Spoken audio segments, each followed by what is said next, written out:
Theater Breaking Through Barriers started in 1979. We started doing our work at a time when theater by people with disabilities was considered anything but professional. Theater by the Blind. It started as Theater by the Blind. The founder and artistic director at that time was Ike Shamblin.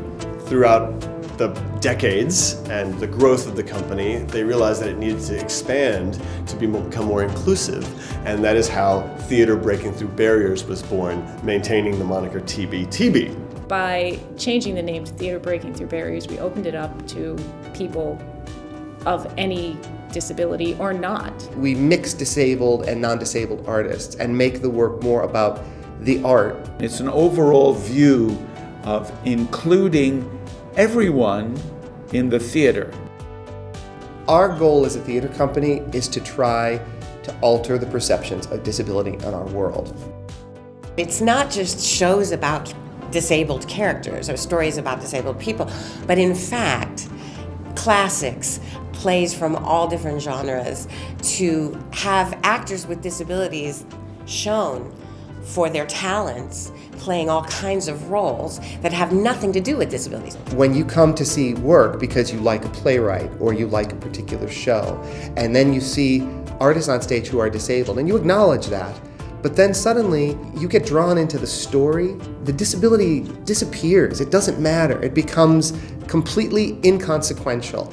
And that's the point, because that's what changes perceptions. It's educating through art, doing the art, and the art is reaching people and touching people, and that's really exciting. We are trying to change the face of disability from dependence to independence.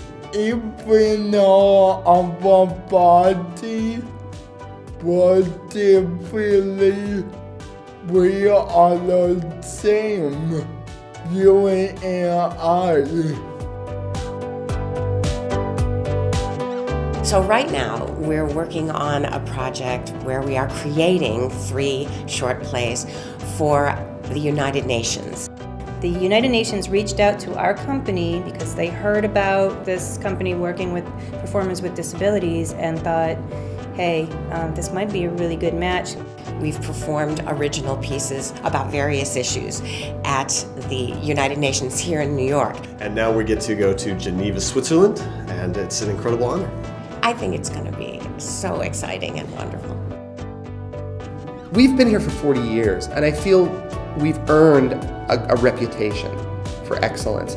And I think we still are doing something that no one else is doing. It's been a great enlightening ground for artists in the profession to see how great it is to work with performers with disabilities and then go on and do that in other places. Nobody was working with disabled artists or disability in the way that we're doing it. Now it's becoming much more popular and trendy, and I say with pride that we had a hand in making that, bringing us to this moment.